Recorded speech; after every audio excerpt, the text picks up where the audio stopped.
I'm station manager Dan Aykroyd. During the past few weeks in Los Angeles, actor Lee Marvin and his former live-in companion Michelle Triola Marvin have been in court to settle her claim that he owes her half his income from the 6 years they lived together.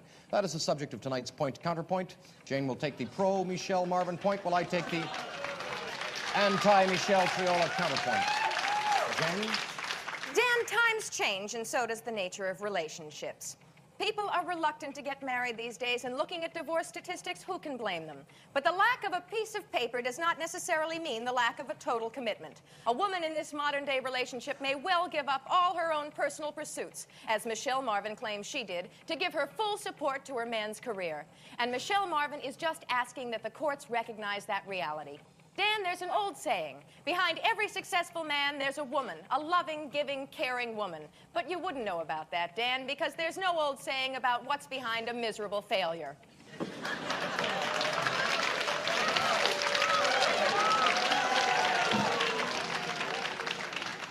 Jane, you ignorant slut. Bagged out, dried up, slunk meat like you and Michelle Triola know the rules.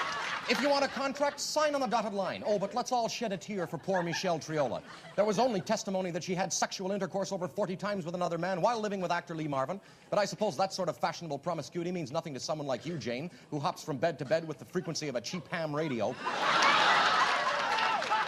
But hell hath no fury like a woman scorned, and Michelle Triola, like a screeching, squealing, rapacious swamp sow, is after actor Lee Marvin's last $3 million. I guess what you and Michelle are saying is that when you're on your backs, the meter is running. Well, please spare us, gals, and tell us the rates at the top. Then we can choose which two-bit tarts and bargain basement sluts to shack up with. That's the news. Good night, and have a pleasant tomorrow.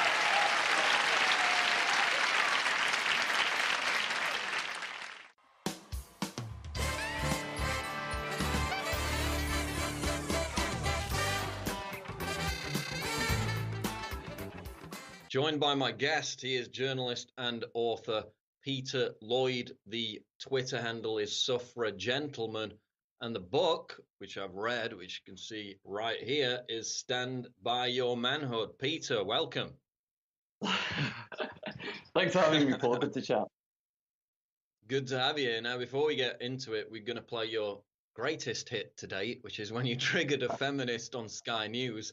And we're going to talk about what happened after that. Let's roll this. This is Peter triggering a feminist on Sky News. Here it is. Get one final thought from you. Are there words that are used to describe men that offend you? Not particularly, and if there are some I don't like, I certainly wouldn't want them banned. But it always goes back to that old adage: sticks and stones may break my bones, but there will always be something to offend a feminist. Peter Lloyd. Well, no, that's just obnoxious. Peter Lloyd, Sorry, you have to give me a chance to respond to that. That is ridiculous. No, hang on, I won't do your show again if you don't let me respond to that. Go on, Kate, have a word. Come on, that's ridiculous. I mean, first of all, that she won't do the show again. Oh, God forbid. Imagine my shock when she reacted that way, Paul. It's funny how she said, "Oh, I'm not going to do your show again." Well, how is that a bad thing? I'm going to read out some statistics now, though. I'm going to get your response to this. You know, getting into why masculinity's been denigrated so much in the popular culture. I retweeted this a couple of days ago, and I think these stats are out of America, but, you know, they're probably common across the board. Okay, deaths in battle, men, 97%, women, 2.3%. Homelessness, men, 62%, women, 38%.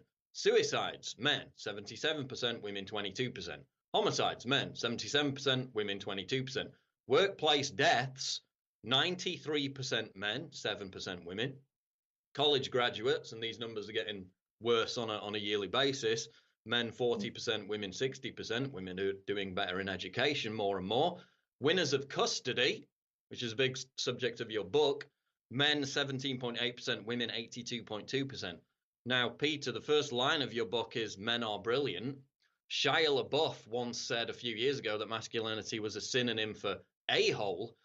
Why do you think we see in the culture now this relentless attempt through advertising, through pop culture, to denigrate, demonize, and shame men and masculinity in general? What's the agenda behind it?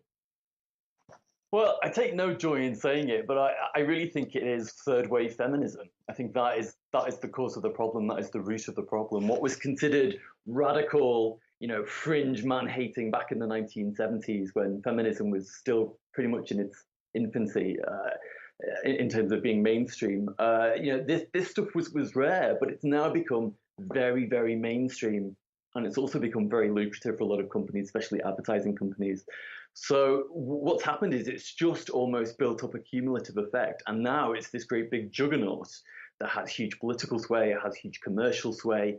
And increasingly, more and more people are buying into it. And you have graduates of the movement, graduates of the feminist movement, who are growing up with this mindset that men are the enemy, that women are victims. And then these people are taking that mindset into the workplace. So they're graduating university, they've probably done a degree in gender studies, and then they're going into an industry such as advertising or the media, or government policy, and they're implementing issues and ideas based on those political beliefs, which for the most part aren't rooted in reality. So this is why we've seen it become so pervasive in the last couple of years. And I mean, I think everyone will agree that we've reached almost a saturation point now with the level of misandry and man-bashing which we see on a daily basis. Which is, there's a backlash to that, again, from women who feminism basically has become a pejorative. It's become a dirty word because of the behavior of the third wave radicals. We're going to get onto that in a second here, but just wanted to read some of this article because it's a new article out of Campus Reform. Professor says feminists have every right to hate men. Now, this is a professor from Northeastern University, director of Women's Gender and Sexuality Studies. Imagine my shock. She demands that men step away because, quote, we have every right to hate you. And this was in the Washington Post. This was an op-ed. She said, so in this moment here in the land of legislatively legitimized toxic masculinity, is it really so illogical to hate men? Now she goes on to say, and this is quite honest, I found, because most feminists will deny that it's about man-hating. They'll deny that it's about the lust for power. I've said many times, behind most social justice causes, you will find a raw lust for power. She said this about men, quote, lean out so we can actually just stand up without being beaten down. Pledge to vote for feminist women only. Don't run for office. Don't be in charge of anything. Step away from the power. So there you have an honest feminist, a broken clock is right twice a day, a truthful feminist, a professor admitting that it's about man-hatred and the lust for power. So they're actually starting to admit it now, Peter. Absolutely. And I think actually they've always really admitted it. This kind of dialogue, this kind of conversation and opinion has always been very, very common. It's always been at the core of the movement. The only difference with this is, I think, she's obviously a professor at university, so she moves in academic circles where this kind of, this kind of opinion is tolerated, if not celebrated. And so I think she probably got a rude awakening when she published this in the press and got some flack for it. But it's absolutely startling that this is somebody who teaches university students about the world. I mean, this is absolutely terrifying. If ever there was proof at how rigged the educational system is, that is it. Although it did kind of make me laugh because the woman who wrote the article, I believe she's gay, and I tweeted back to her and I said, with all due respect, you're really not doing much to dispel the image of a man-hating lesbian. No, I mean, I made that point on Twitter over and over again. Whenever I think there was a Lena Dunham quote a few days ago where she was like, if ever a man tells me not to do something, I'll do it, or something like that. I can't remember exactly, but again, it was just lashing out at men. I made the point, feminism's not about man hating really, so they can't help themselves. As he said, there's no real attempt to hide it anymore. But if you want to talk about toxic masculinity, which they often do, there is a very virulent form, I believe, of toxic masculinity, which is beginning to impose itself more and more on the West, and that is Islamism in a broader context. We've got this irony of feminists. I don't know if you've seen the clip out of Germany, it was about a year ago, of feminists at an anti-Trump march literally getting up and shouting Allah Akbar, making an alliance with Islamists, the most anti-woman, absolutely toxic, genuinely toxic, aggressively patriarchal belief system on the planet in its purest form. So we've got the irony of, feminists making alliances with Islam, the most patriarchal belief system in the world. Jordan Peterson's talked about this in one of his shows. Do you think that's kind of a way of compensating for the fact that masculinity is being eroded so much in the West that they see the need to kind of still have it in place, but so they can make alliances with Islam? Because the left uses Islam, they use Muslims as human shields for their own argument. So is there a need to compensate for it by still clinging on to that patriarchal belief system, but having it even more toxic, even more aggressive and misogynistic? How do we explain this absolutely baffling alliance between feminism and Islamism? I mean, it's such a fascinating subject, and actually, until Jordan Peterson referenced this and mooted it as a potential motivator, for why the left feminism has kind of adopted Islam, I'd never really thought about it. But it certainly seems to resonate. There certainly seems to be some degree of logic there. I mean, any evolutionary psychologist will tell you that women's drive to mate with dominant males is absolutely steeped in nature. You only have to look at the commercial success of 50 Shades of Grey, I believe. Incredulously, it's the best-selling book in the world ever. I mean, obviously, the subject matter of that, was kind of testified to what we're saying here, is that there is some kind of subconscious interest in women being consensually controlled by men, and I think it's so subconscious that even the suggestion of it is alien to them, and of course it triggers them to the point of utter meltdown. But I would be very, very surprised if there wasn't some degree of that, in the reason for them being kind of so supportive of this religion, which is clearly misogynistic. I mean, I'm not a fan of feminism, not a fan of third wave feminism, but I certainly believe that women's rights are important and that equal opportunity is key for any civilized society. And if anywhere in the world needs female emancipation, it's in it's in the East where this religion dominates. So I mean, it's so ironic that that we hear all the time about the war on terror and fighting Al Qaeda. Blimey, I think we need to start worrying about Gal Qaeda and all these jihadists who kind of are aligning themselves with people like Linda Sarsour, who's an absolute. I mean, what are they thinking?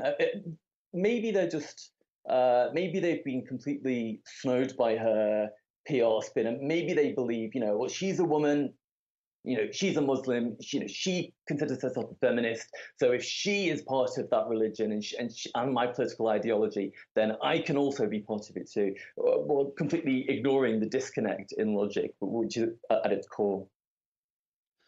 Yeah, I think that's what it is. Again, it's about the raw lust for power, and they know that it's easier to use Muslims or any kind of minority group as a kind of human shield for their own arguments. So when you attack their arguments, now you're attacking Muslims. Now you're attacking a minority group.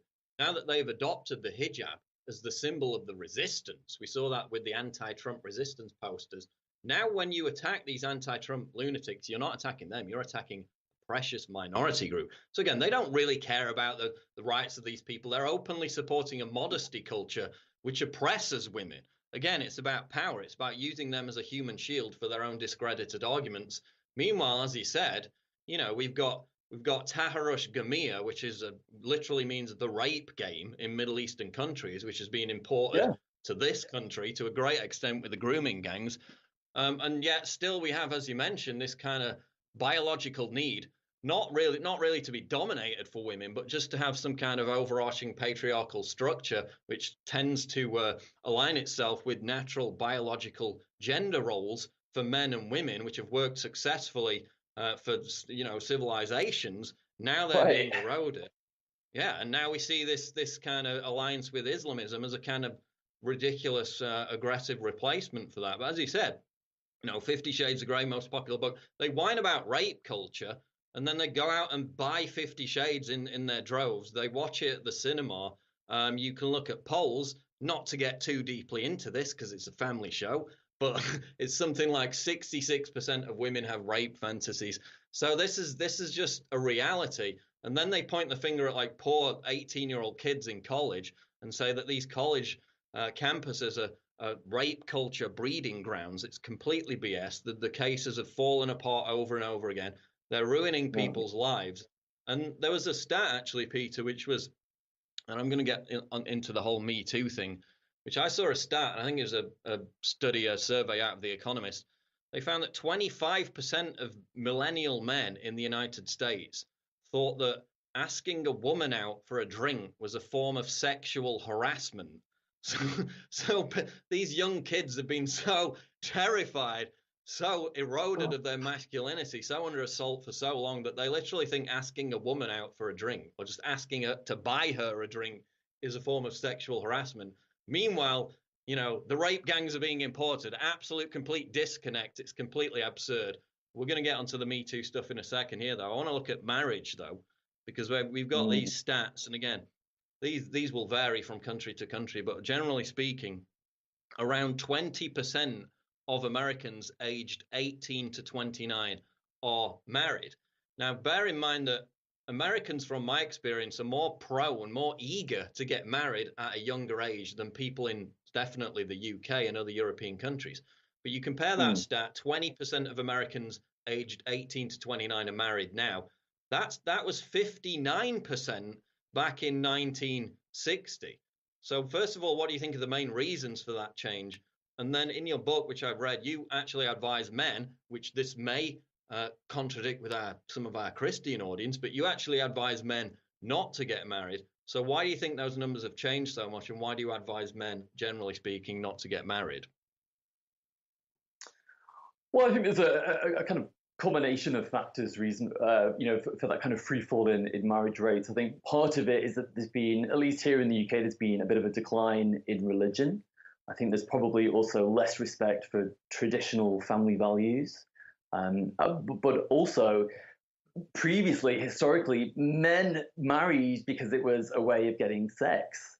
And now, the economies of men and women and the sexual marketplace, it's changed dramatically. Now, you don't need to be married to have sex. There's no stigma in having sex outside of marriage, or even outside of a committed relationship. So the incentives for marriage are no longer there, and also it can be dissolved so easily. So it's really seen as a bit of an indulgence. And but I also think that there's an extra layer to that, specifically with men, which is seeing them opt out of marriage. They're almost on a marriage strike. And I actually think it's very wise. I mean, we hear all the time about how men aren't very good with commitment, and how they run away from it. And actually, it's wise for men to run from marriage, because marriage, however you dress it up, whatever the romantic element to it, it is a legally binding contract. And men need to consider it in the same way they would consider a business contract, because time and time again, marriages have ended in divorce, and it's men who've ended up being the financial underwriters for their wives, sometimes for the rest of their lives. And there are huge risks involved with men marrying. I mean, the financial impact is bad enough, but then you also have to factor in, the fact that you would probably lose your home. If you have children, you probably won't get custody. You probably won't even get access to them. You'll be forced to fund them, but you won't get access to them. Plus you've got to stump up 2 rings, an engagement and a marriage ring. What is the incentive to do that when it could all easily go wrong? So men are, wising up. The penny is slowly dropping that marriage is a raw deal, or as I call it, the fraud of the rings. And I'm really pleased to see that happen, because I'm so tired of watching men get absolutely roasted in divorce courts. I mean, only here in the UK, in the last couple of weeks, there was a case. I think he was a 75-year-old man who was jailed for. I mean, he was being objectionable. He was obstructing part of his ex-wife's divorce jackpot. But she still got a very generous sum, and I think he was just trying to stop her being given the title to his business, which he founded, or something like that. And so the judge actually jailed him. Now, you have to see this in context, because we have cases where young women can go on Tinder dates and stab their partner, and they aren't sent to jail. So, the family court system, the divorce courts, do not treat men kindly. And so what I say, when I encourage men not to marry, like I do in the book, it's not because I don't have a respect for kind of what can be achieved and accomplished in marriage. My parents are still together. They've recently celebrated 50 years. My 3 elder sisters are all successfully married. So I can appreciate that it's a good thing and it's a solid foundation for a society. But really, I tell men not to marry because I want them to safeguard themselves from these potential risks. Invest in long-term relationships, have healthy relationships, treat each other with respect, but do not sign a contract that is going to make you liable for huge sums of money and emotional pain. Yeah, and you point to some of these examples in the book, mainly with celebrities who get absolutely rinsed because they don't have a proper prenup. And in some cases, not just with celebrities, I think you mentioned a couple of cases like this in the book. Men's partners, they get divorced from their wives. The wife gets remarried to someone else. In some cases, he doesn't even have access to his own kids. Yeah, he's still paying alimony. He's still paying divorce payments when she's already remarried. In some cases, she's earning more money than him, and he doesn't even have access to the kids, but he's still paying her a monthly alimony payment in some cases. That's absolutely incredible. Has this kind of swung back in the favor of men over the past few years after the attention, in this country from Fathers for Justice? Has the balance of power swung back a little bit in men's favor and in the favor of justice and fairness, or is it still as bad as it ever was before, in your view? It's still as bad as it ever was. I mean, Fathers for Justice, I think, are a wonderful grassroots organisation, and I consider them the modern day male version of the suffragettes in many ways. And they did a wonderful job of putting the issue on the map and introducing it into the narrative. But it's really done absolutely nothing. Nothing has changed legislatively in the past 10 or 15 years. The family court system is still conducted in almost complete and utter secrecy. I cannot tell you how many male celebrities, really famous men, have contacted me and spoken in depth about how their equally famous partners have denied them access to their children or Peter, hold that thought. We got one quick break. We'll be right back. We'll be live with Peter Lloyd. Stand by. Your Manhood is the book. Don't go away. We are back live on the Deep State special 34-hour broadcast. We're talking to Peter Lloyd. He is an author and journalist. His Twitter handle is Suffragette Gentleman, and the book is Stand By Your Manhood. It's right here. I've read it. It's brilliant. Everyone needs to go out and get it. Peter, before the break, you were just finishing up a thought on celebrities who don't have proper prenup set up. They get absolutely rinsed in the divorce courts. In some cases, their wives remarry, they have kids with other people, and they get rinsed forevermore until their dying day. Just finish off your thought on that. Yeah, so I was just saying how I've been contacted by numerous celebrities, some of them very, very well known, who've explained to me, this process and the pain they're going through, and that they're not allowed to see their children, and that they've been forced out of their family home, and that they're having to pay huge sums of money every month in maintenance, which is insane. And the message I always get from it is, look, no matter how rich and powerful and well-connected and famous you are, it doesn't matter. The system is well and truly rigged. Whether you're a man at the top of the echelons or if you're at the bottom, the system is rigged in women's favor. And I always say, women don't flat the system because they're women. They do this because they have the upper hand. And that's one of the reasons why I'm always so keen for, in the division of a marriage where there are children, I want there to be an assumed 50-50 shared parenting kind of starting point, so that no parent has to fight for at least equal access to their own child. I mean, they can modify that however they want, depending on, whatever their lifestyles and professions are like. But, in the future, I really want parents to have an initial starting point of 50-50. How on earth can we be in 2018 and almost 95% or something, 90% of custody cases go in the women's favor? That's insane. That's not gender equality. It's absolutely incredible, and it's contributing to the suicide statistics to at least a small extent amongst men, because of course this causes depression. Men are cut off from their kids. They have no way of getting them back. They're rinsed over and over again in the courts, and that leads to mental illness, leads to depression, leads to suicide, which is again a massive problem amongst men, as we've seen with the figures and with many high case profiles of that recently. Talking about the incel movement now, though, I made a video, The Truth About Incels. Of course, we had the MGTOW movement, which was men going their own way. Now we've got this kind of edgier vibe to it. In some cases, it's turned violent. This is involuntary celibate. So talking about young men who are trying to get dates, they're trying to attract women, they haven't gone their own way in a sense like the MGTOWs. Several recently have turned to violence because of their frustration, at least that's according to the media narrative. Do you think this whole incel rebellion is a real concern, or is it a contrived moral panic whipped up by the media? And, who's to blame for all this? Well, I think it's definitely the latter. I think it's definitely something of a media panic. Of course, these people are just mentally ill. They're just deranged, and they have access to weapons or whatever. It's not simply down to their masculinity. And what always makes me laugh is how the media sees on this these few, like a very incredibly small minority of men who do this. I think I can count them on one hand. In the last couple of years. That they are representative of what masculinity means, and it proves that that we are in free fall and that we have a toxicity to us, which is the exact inverse of the message they have when they're talking about Muslims, when there is radical terrorists running around shouting Allahu Akbar. So I always laugh at the inconsistency in the message when these kind of cases are reported. I mean, of course, each individual case is very sad, it's very tragic, and it's very frustrating. But it's not representative of the real world. And it's not representative of, most teenagers I know are not having sex. They want it, but they're not having it yet.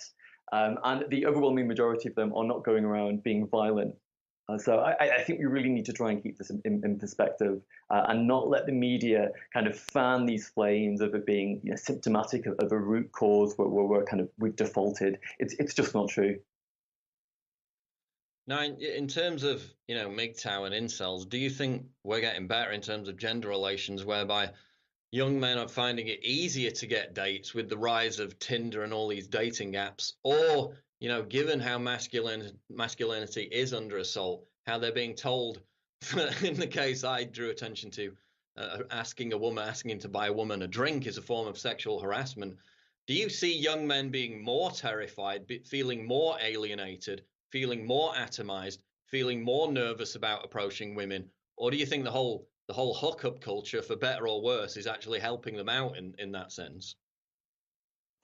I think probably both at the same time, but certainly the way men are spoken about, the way masculinity is spoken about, the way particularly straight male sexuality, male heterosexuality, the way that's spoken about, with such venom and such hate and such fear, it's internalizing something in young men, which is triggering. I hate to use that word, but it's used in the proper context there. It's triggering something in their minds, which is forcing them to react this way. And so I really believe that part of the problem behind it is this narrative that we have all the time, that men are at fault, that no matter what men do, it's going to be wrong, that any interest in women is sexual harassment and it's misogynistic. That is certainly not helping. And it's certainly not going to improve things for people who are kind of victims of these crimes and stuff. So, I think if we changed how we spoke about men, it would be very different. We wouldn't dream of speaking about Muslim people, the Muslim community, the way we speak about white straight men. Exactly. I mean, often there's an Islamic terror attack and they don't look at Islam as the cause. They blame toxic masculinity. So then I troll them and I say, well, you're saying that Muslims have toxic masculinity. Isn't that a little bit Islamophobic? So you can trip them up with their own, tortured thought process there. But I want to talk about the Me Too movement. I made several videos about this. I've argued that third wave feminism in the culture has largely been discredited, at least in the culture, not at the educational level where it still runs rampant. But I've noticed, I noticed a big change since like 2013, 2014, when feminism was kind of on top.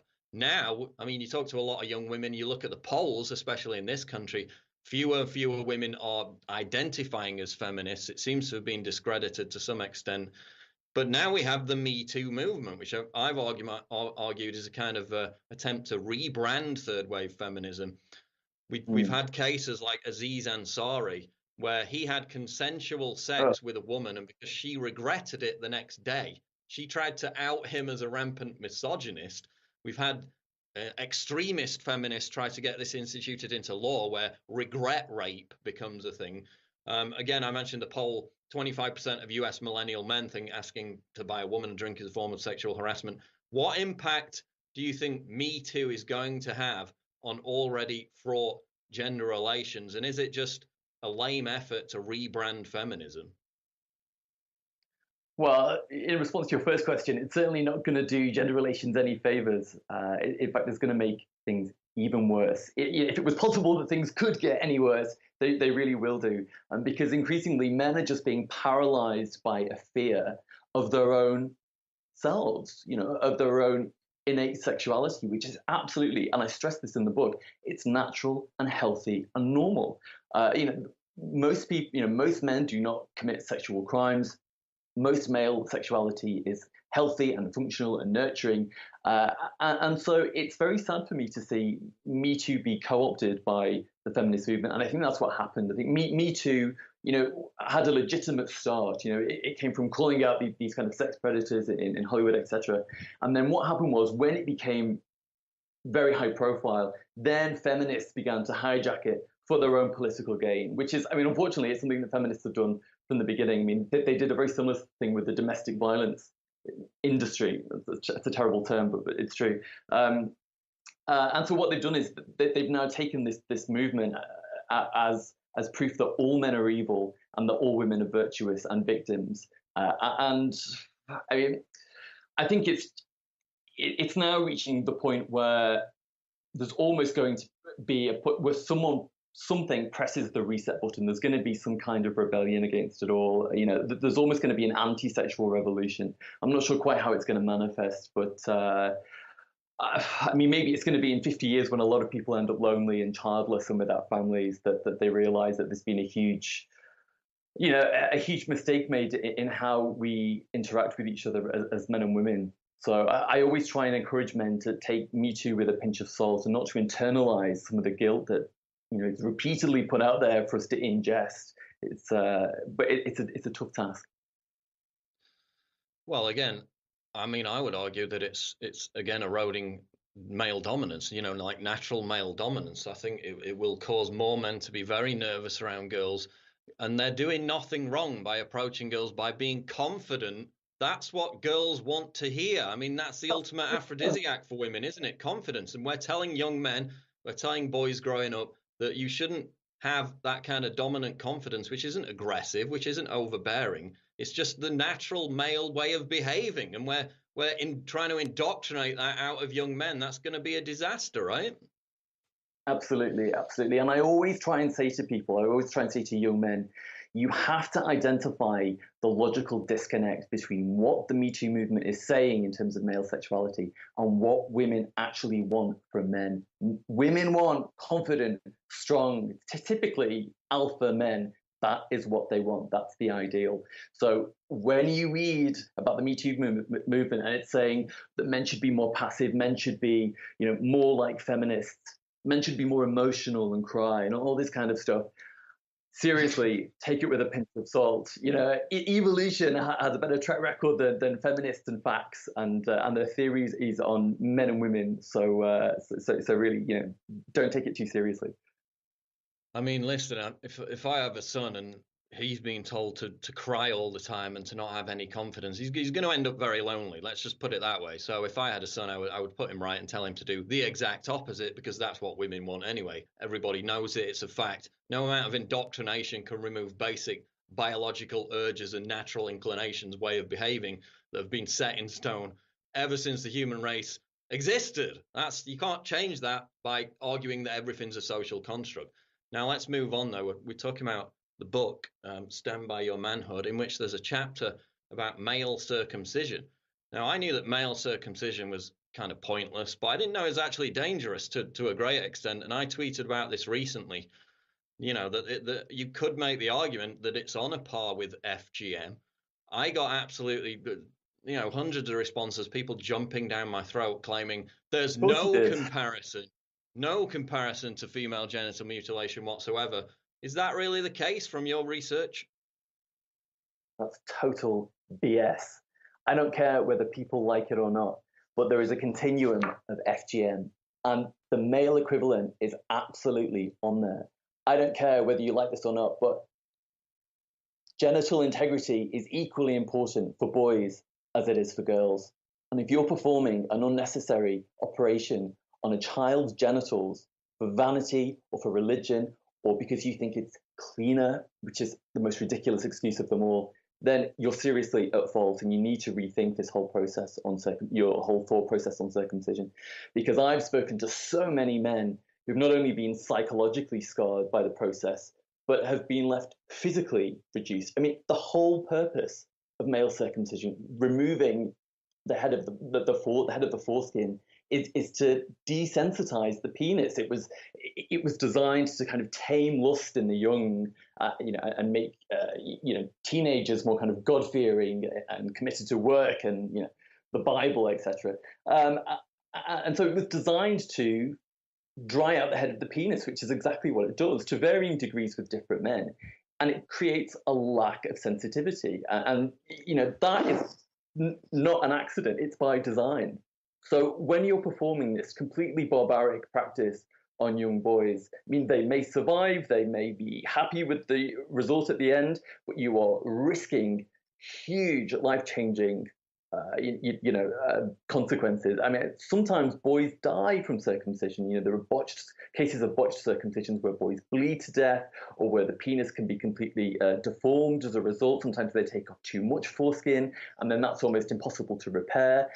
There are just so many issues with this, but the most pertinent of them all is that you should not be violating a boy's right to genital integrity. If at 18 years of age, he wants to circumcise himself with a broken wine bottle, do you know what? More power to you. You do whatever you want. But nobody should be forcing that experience on boys, just like nobody should be forcing FGM on girls. And it drives me mad that the narrative about FGM, I mean, even like the acronym FGM, female genital mutilation. Why don't we call it genital mutilation? Why are we only arguing for the protection of girls? Why are boys left out in the cold yet again?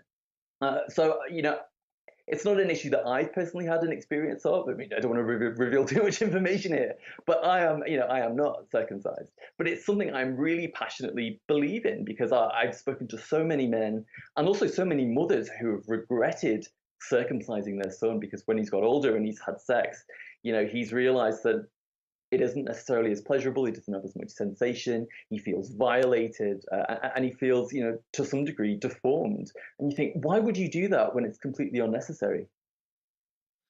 And I'm looking at some stats here.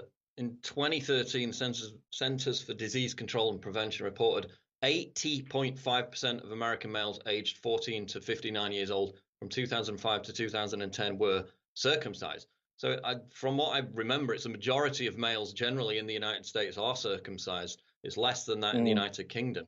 But there's even when the family isn't religious, they're not even doing it for religious reasons. Now it's just like, oh, that's just the done thing to do, right? That's just normally what people do.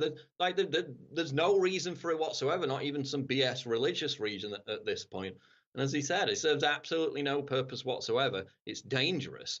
There are these bizarre cultural practices associated with it in certain religions, like Jewish rabbis literally, and this is explicit, but this is what they do. They literally suck off the foreskin when the baby has it cut off, right?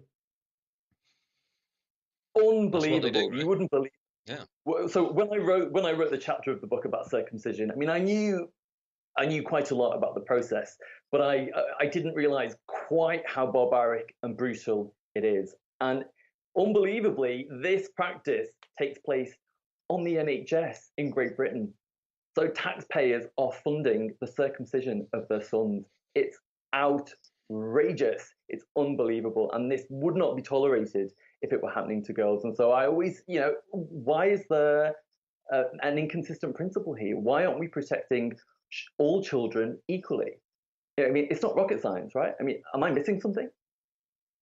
No, it's male genital mutilation, and that's what we should call it. There is a continuum. There is a comparison.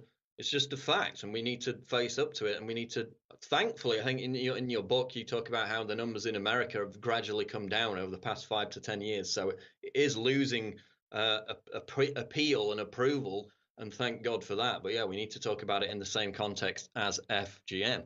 Let's talk about the male. Yeah, go ahead. Sorry, just quickly. Some cases of FGM are actually just a pinprick. I mean, I say just, that's still bad enough. But you have to compare it accurately. A pinprick on a girl's vagina is not the same. It's still a violation, but it is not the same as a boy having his entire foreskin involuntarily removed. It's not the same. I'm sorry, I'm willing to debate this with anybody who disagrees, but it is not the same. So to deny that there is a link and a correlation between FGM and boy circumcision is just divorced from reality, I'm afraid. It's incredible, given the reaction to that tweet, the amount of people just don't know it and deny that there is any kind of comparison. Whereas he said, in some cases, it's even worse. Let's move on to the male pill, though, now, because this is another subject you cover in your book. I'm talking about temporary sterilization of man, which is easily reversible. Fun, right? They've got the technology to do it. Yeah, they've got it's out there. They can do it. It's not that hard to do, from what I read in your book. If so, why is it not on the market? Why is it not available to men? That's a very good question. I actually, as part of my research for the book, I went up to a scientific lab in Scotland, and I met with a researcher who was leading a team of scientists into male contraception.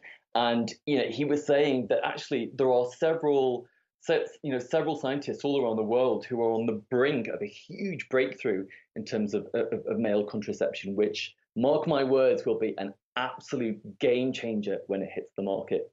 If the female pill created the first half of the sexual revolution, the male pill will finish it off the job, because it will finally give men, the control over the outcome of their sexual encounters, which is currently women decide when men become fathers. How insane is that? Men should be deciding when they become fathers, not women. But the reason it's not on the market is, of course, surprise, surprise, politics. There's been fierce resistance to kind of men having power and control over their own reproduction. And in the 70s, there was a case where I think he was a Mexican scientist. He came up with a prototype for a male contraceptive, which essentially, it was completely reversible and safe. And what it did was it turned off the production of sperm temporarily. And he presented it to a seminar at the World Health Organization, I believe. And during this presentation, a group of rabid feminists, waving placards and screaming like banshees, ran into the conference center and created a complete standoff and shut down the presentation. And as a result, backers got apprehensive, and they said, look, the climate isn't right to try and introduce this product. So we could have had a male pill several decades ago, but there's been so much political resistance about it that's why it's not on the market. But I predict in all lifetimes we will see something, and it will be absolutely fantastic when it happens, because I'm so sick of hearing stories of men having sex with women. I mean, there's one terrifying story that I do want to share, and it's surprisingly common. I was speaking to a woman once who admitted that she joined Tinder not because she wanted a date or a boyfriend, but because she wanted a baby. And so what she was doing was she was getting condoms and she was piercing them with a pin.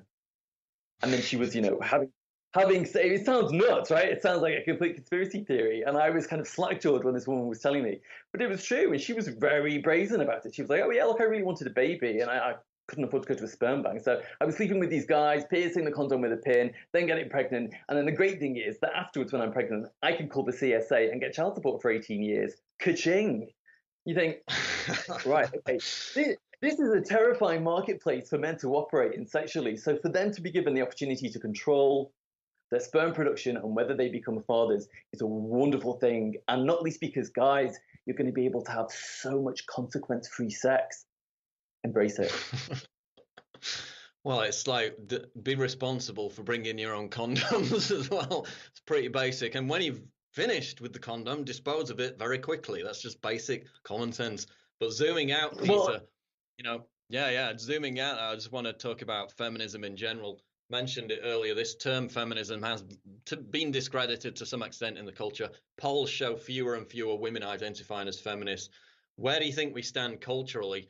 Is it on the wane? Is it on the decline? Or is the gender studies indoctrination revolution happening in the schools and colleges still winning out? Or do you see common sense prevailing in terms of, you know, extreme third wave feminism versus justice and fairness and genuine equality for the sexes? How do you see it going?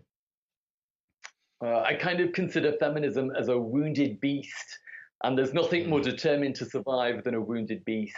And I think that's what we're witnessing now with the kind of hysteria that is happening, you know, with feminism, especially when it manifests on social media. You just see how ridiculous it's getting, especially, you know, in the shadow of some of the kind of mistreatment of women in the developing world. Do I think that it's on the wane? Unfortunately not. The you know, facts and truth, unfortunately, are drowned out by the kind of shrill narrative around feminism. And what a lot of people need to realize and accept is that, you know, the media is populated heavily with feminists who are controlling what they hear and are controlling the message, and academics are regularly controlling the curriculum. I mean, women's studies classes are a case in point. They have no academic rigor whatsoever. These are just designed to indoctrinate a fresh wave of students every year, so that every time these graduates enter the marketplace, they're all like Stepford feminists, and they've all got the same viewpoint about men and women.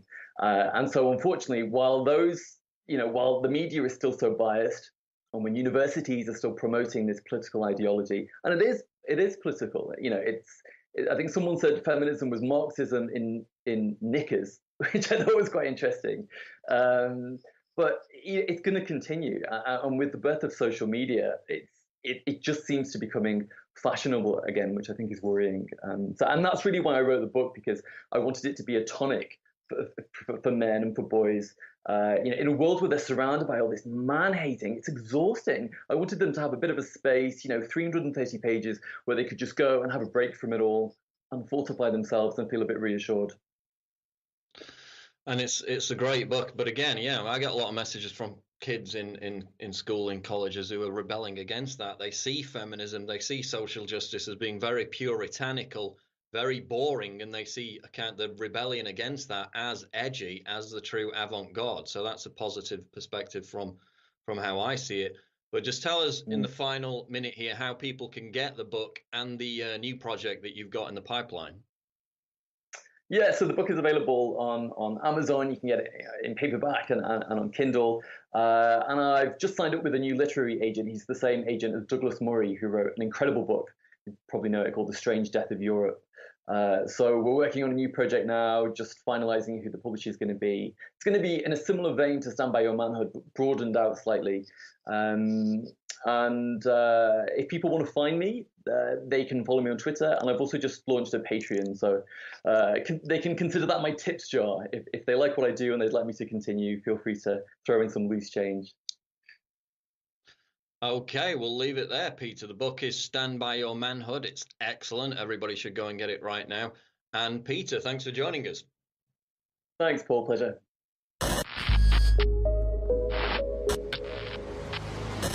Please click the big red button to subscribe. It really helps me when you do that. And click the bell to allow notifications so you never miss a new video.